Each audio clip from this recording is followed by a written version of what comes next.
आप सब लोगों को मेरा नमस्कार। आज हम बहुत इम्पोर्टेंट मुद्दे पे बात करना चाहते हैं। अंतर्राष्ट्रीय बाजार में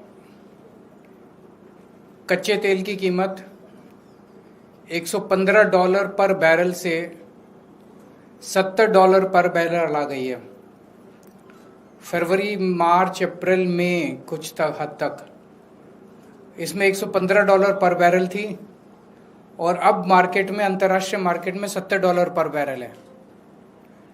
लेकिन हमारे देश में पेट्रोल की कीमत मई में 102 रुपये पर लीटर कर दी थी और वो अभी भी 102 रुपये पर लीटर है। और वो भी E20 की कीमत 102 रुपये पर लीटर है। जबकि अगर कच्चे तेल की कीमत कम हुई है तो हमारे देश में पेट्रोल की कीमत भी कम होनी चाहिए। हमारी कैलकुलेशन ये दिखाती है कि हमारे देश में अब पेट्रोल की कीमत 82 रुपये पर लीटर तक पहुंच जानी चाहिए, उससे भी कम होनी चाहिए। 82 रुपये में प्योर पेट्रोल मिलना चाहिए, E20 नहीं मिलना चाहिए। वो कैसे है, मैं थोड़ा सा आपको समझाता हूं। $70 पर बैरल जो आज की कच्चे तेल की कीमत है, उसको अगर एक्सचेंज रेट से मल्टीप्लाई करके कच्चे तेल की कीमत को रुपए में कन्वर्ट किया जाए तो 42 रुपये प्रति लीटर कच्चे तेल की कीमत है। उसके ऊपर जितने चार्जेस है वो मैंने एज इट इज कांस्टेंट रखे हैं, वो मैंने कम नहीं किए। रिफाइनिंग, OMC मार्जिन, ट्रांसपोर्ट 9 रुपये पर लीटर, सेंट्रल टैक्सेस 12 रुपये पर लीटर, स्टेट्स के एवरेज डेलिया मैंने वैट 25% 16 रुपये पर लीटर और डीलर कमीशन 3 रुपये पर लीटर। ये ऐड कर दो तो 82 रुपये पर लीटर के हिसाब से हमारे देश में प्योर पेट्रोल मिलना चाहिए। और अगर इसको E20 कर दिया जाए तो ये और भी मुझे लगता है 70 रुपये तक आना चाहिए। E20 पेट्रोल जो आज 102 रुपये में मिल रहा है। इसी तरह से हम डीजल की कीमत भी कैलकुलेट कर सकते हैं। डीजल की कीमतें भी कम हो सकती है। और पेट्रोल और डीजल की कीमतें अगर कम हो जाएं तो मैं समझता हूं कि महंगाई के ऊपर बहुत बड़ी चोट होगी। महंगाई से लोगों को रिलीफ मिलेगी, क्योंकि पेट्रोल और डीजल ट्रांसपोर्ट को अफेक्ट करते हैं और सब चीज़ों में अगर ट्रांसपोर्ट सस्ता हो गया तो सब चीज़ों की रेट में कमी आएगी। अब सरकार ये कह सकती है, जो मैंने हरदीप पुरी जी के बयान सुने हैं, कि जब वॉर चल रहा था तो उस वॉर में तेल की कंपनियों को घाटा हुआ, जिसकी भरपाई अब हमें प्रॉफिट करके पूरी करनी पड़ रही है। ये इनका तर्क बिल्कुल गलत है। 2014 से लेके आज तक 6 बार अंतर्राष्ट्रीय मार्केट में कच्चे तेल की कीमत काफी कम हुई है। उसके बावजूद सरकार ने तेल की कीमत, जब कच्चे तेल की कीमत कम हुई, देश के अंदर पेट्रोल की कीमत नहीं बढ़ाई। तो उस वक्त जब इन्होंने बम्पर प्रॉफिट किए थे उन दिनों में, वो प्रॉफिट का पैसा अब ये क्या कर रहे हैं? अब इनको क्या वो 3 महीने 4 महीने जब युद्ध चला उस वक्त का जो थोड़ा बहुत इनको लॉस हुआ वो उससे कॉम्पेंसेट नहीं कर सकते?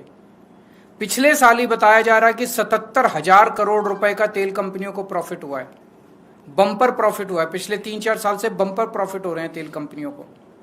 तो क्या वो इस्तेमाल नहीं कर सकते इसको सेट ऑफ करने के लिए? वो कर सकते हैं। तो जो अभी हम लोगों से 102 रुपये चार्ज किए जा रहे हैं वो बहुत ज़्यादा है। और मेरी देश के लोगों की तरफ से सरकार को डिमांड है कि आप तुरंत इसको 82 प्योर पेट्रोल अब 82 रुपये प्रति लीटर देना चालू कीजिए। और E20 अगर देना है तो वो और भी कम होना चाहिए। अगर आपका कोई क्वेश्चन है तो बताइए।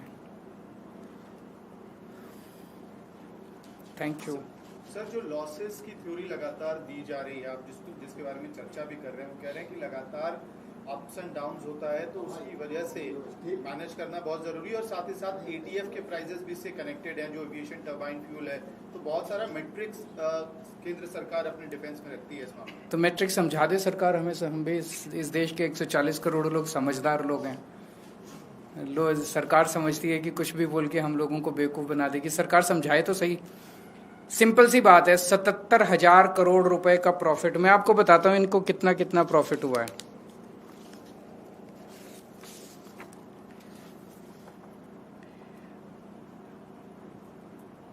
पिछले साल 77,000 करोड़ का प्रॉफिट, 2024-25 में 33,000 करोड़ का प्रॉफिट, 2023-24 में 80,000 करोड़ का प्रॉफिट। तो ये तीनों मिला लें तो इसी में 2 लाख करोड़ रुपए का प्रॉफिट है। तो अगर 4 महीने अगर थोड़ा बहुत लॉस हो गया तो कह रहे हैं अब हम बम्पर प्रॉफिट कमाएंगे, क्योंकि पिछले 3 महीने में थोड़ा सा लॉस हुआ है। तो वो 2 लाख करोड़ कहाँ गए? वो सेट ऑफ नहीं कर सकते। बिजनेस कर रहे हैं, कभी फायदा भी होता है, कभी नुकसान भी होता है। इसका मतलब ये थोड़ी कि नाजायज प्रॉफिट जनता से लेंगे। तो अभी जो लिया जा रहा है वो नाजायज प्रॉफिट है। सरकार को इसको तुरंत कम करना चाहिए और गलत, झूठी, फर्जी दलीलें नहीं देनी चाहिए। सर, ये कैलकुलेशन अगर इतना आसान है तो क्या लग रहा है सरकार क्यों नहीं कर रही? इसके पीछे क्या? सरकार हमें हर चीज में प्रॉफिट कमा रही है, हर चीज के अंदर लोगों को चूना लगा रही है, लूट रही है लोगों को, हर चीज के अंदर लूट रही है।